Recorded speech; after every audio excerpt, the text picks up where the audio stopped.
When you hear the word hero, what images come to mind? For most, the word hero brings to mind images of stalwart knights in shining armor, of strong men and women who wield either sword and shield, powerful magic, or some other weapon to dispense justice with. Someone who never backs down, who never shows fear, who is stronger and smarter and more capable than anyone else around them. Characters like Hercules, characters like Prince Eric, characters like the Knights of the Round Table or Robin Hood. Characters who are strong or clever and always get things to go their way somehow. There is another hero, though, ones who aren't often as sung about, but are just as, if not more, important. The hero who isn't necessarily trying to save the world, but is only trying to protect the ones closest to them, or who just got swept along for the ride and are going along to do what's right because, well, they were asked to, and they want to help. The Bernards, the Sams, the Mrs. Brisbys, the ones who may not have had the loftiest goals or the most bombastic ways of accomplishing them, but who stuck it out to do what they believed was right. The humble hero is an incredibly important character in media for many reasons. They're often the sidekick and rarely get the spotlight, like Sam from Lord of the Rings, despite their accomplishments and the clear strength they show. And they're okay with that. They don't even want the spotlight. They don't even really want the adventure. They're just going along to keep someone they care about safe or to see that things get done. They don't care about the credit or the glory. They just care that things turn out all right.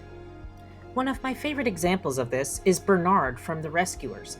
He started out as a janitor. He cared about what the rescuers did, sure, but he didn't feel like he had what it took to be part of the organization proper, and he wasn't a representative of any of the various countries. He was just there to clean up, hold doors open, and do things like open bottles. No one saw any potential in him, including himself, until Miss Bianca. In the book that hardly anyone has ever read because it's so old, it was a pretty similar situation.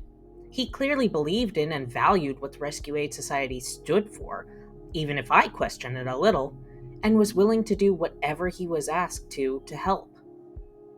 Since it's a really, really obscure book, and I highly doubt anybody else has read it, in the book that inspired the movie, Bianca wasn't part of the society at all. She was the pampered pet of a dignitary's son.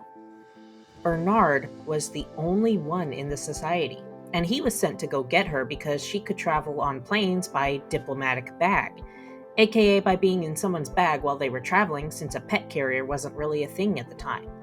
So she could go and get another mouse that they needed who wasn't included in the movie at all, a seafaring Norwegian mouse named Niles. They needed him because the person they were trying to rescue spoke a language that they wouldn't be able to speak, and they needed him to translate since apparently in that world, adults can understand mice as well, as long as they're from the same area and speak the same language. Now, the thing that made me question the society a little bit was that the person they were going to rescue was, well, a prisoner in one of the most secure, ruthless prisons in the world. They wanted to rescue him because he was a poet, and apparently mice are super into poetry and really fond of poets because of how they've written about mice.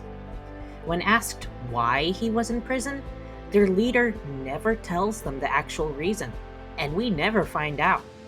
She just shrugs and says that maybe he wrote free verse, which got all the mice riled up and excited because they're all about freedom. So, for all we know, he could have been in prison for murdering kids, but he's a poet, so it's all good. At the end, only Bernard goes back to the society, with Niles returning home, with a new boat courtesy of someone throwing out a child's very expensive toy, and Miss Bianca being found and recognized because of a fancy necklace she wore to be returned to the child who owned her. I was a little irritated at the situation with the medal at the end. Because of the heroics the three mice went through, an award was named after them, but they only called it the Niles and Miss Bianca and decided adding Bernard's name to that would make it too long, to which he graciously agreed. But why not just call it the NBB Award or something? Leaving him off when he did the vast majority of the work is just mean. Another example, which was oddly enough also a mouse, was Mrs. Brisby from Secret of Nim. She ended up saving the Society of Rats and going through a lot to do so. But that was never her goal. She didn't want to be a big flashy hero or to be celebrated. She was just trying to protect her son and was willing to do anything to save him. Although even she faltered sometimes, like how she ended up frozen in fear in the scene with the tractor, and it was actually Auntie Shrew who stepped up and stopped the machine in its tracks. She got a lot of hate for being a gossip, but she honestly was a great character. She had flaws that made her easy to dislike, but she also went out of her way to warn everyone when the tractor was coming, and when Mrs. Brisby was in danger, she leapt into action and risked her own life to stop the tractor. She might be an old gossip, but she's no pushover, and probably would have smacked Jenner over the head with her cane until he behaved himself and would have sent Dragon packing. Another one that I'm sure seems like an odd choice here is Mulan. Yes, the protagonist of one of the most beloved animated movies out there. It may seem like there's very little humble about her, but she didn't do what she did for any kind of personal glory. She didn't do it to prove that she's just as strong or capable as any of the men. She didn't want attention, because attention to what she was doing would have resulted in her getting killed. She just wanted to fill a spot that her father would have otherwise had to fill to save him from dying in battle. She probably would have been happy enough to hide in the background, and if Shang had sent her away on her first day there rather than during the make a man out of you sequence, she probably would have hopped on her horse and taken off home as fast as she could. However, by that point she started to grow and to commit, to become friends with her fellow soldiers.